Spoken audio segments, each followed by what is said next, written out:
What is up, guys? It's Doc. Yesterday we cashed on the primetime parlay. Unfortunately, I got the start times wrong, so I posted it like 10 minutes before the game. Today I fixed that, and tomorrow I'm going to be posting even earlier. But we got some good primetime games today. We got the Bulls and Bucks, who in most years we think that the Bucks are just going to blow them out, but they've looked horrible this year. And then the Suns and the Knicks. Both of those I'm expecting to be good, decently close games with some good scoring, and I think there's some really good matchups in both of them. So I'm excited to break these down to you guys and give you guys a parlay at the end. Let's get into it.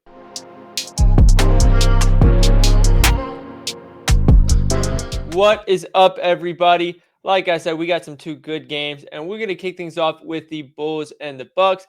I already have two straights from this game, and I don't want to overexpose myself. If you want to see what those two are, is Damian Lillard points plus assists over 31.5, and Josh Giddey over 5.5 assists. So I only have one prop from this game that I truly do like that I'm going to put in the parlay. But overall, kind of what I want to talk about in this game is Vucevic plays a form of drop coverage. Brook Lopez plays a form of drop coverage. Both of them end up having some beautiful pick and pop options where they just launch threes. They both have good histories against each other. So both of them are in great spots. The Bulls have always been a bad catch and shoot defense. Somehow this year, they're also a bad paint defense to go along with the bad catch and shoot defense. So defenses have really just been picking them apart. And as far as the Buck goes, because Brook Lopez plays in drop coverage, pull-up shooters like coming off screens and stuff have really good opportunities. But what's been glaringly obvious this season is their off-ball defense.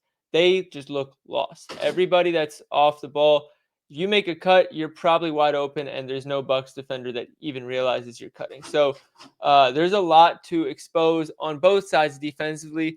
Time for the second game, which I think there's a lot more to talk about, and you're probably a lot more excited to watch, which is the Suns and Knicks. The Suns are missing Kevin Durant and Bradley Beal, and the Knicks are healthy for the most part. So what is there to talk about? Well, both defenses seem to be really bad against pull-up shooting. Bad Cat drops in the pick and roll.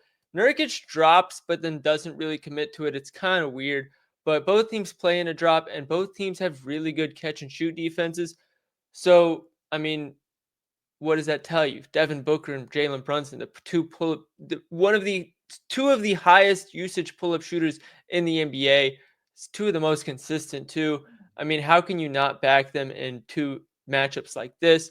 So Booker and Brunson are in great pull-up shooting matchups. And then all the catch and shoot shooters, OG Anunoby, Grayson Allen, those guys, I'm staying away from like the plague. I don't want to touch them. As far as getting into the paint, neither team allows a high usage of shots in the paint, but I will say the Knicks, when teams do get in there, Cat has not done a good job defending the rim at all. So if you want to take somebody that's going to take advantage of that, you can go ahead. But even then, neither team allows a lot of transition points either. So it's just not a game that I want to back any of the role players, if I'm being completely honest. So to summarize it all with the parlay at the end, we're looking at a parlay that's plus 110. FanDuel is offering a boost for the slate in general that I used in this parlay. It's 30%. And it's Devin Booker, 20 points, Jalen Brunson, 20 points. Like I said, it's a great match for both of them.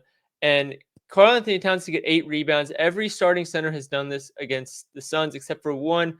That was Andre Drummond, and that's because he only played 15 minutes. Cat's playing more than 15 minutes. So all those three should be easy. And then the last one is Vucevic over 0.5 threes made. He's done that in every game against Brook Lopez since he became a Chicago Bull. All that together with the boost is plus 142. FanDuel let me put $50 on it, so that's what we're putting on it. Other than that, make sure you like, subscribe if you're tailing. I'm going to be doing these every day for the primetime matchups in the NBA. The national televised games are the only ones that everybody gets a chance to watch, whether they have Sunday or not Sunday ticket, league pass or not. So I want to make sure I give you guys something good to sweat out in every one of those games. But otherwise, good luck. Appreciate all the support, and I'll see you guys tomorrow.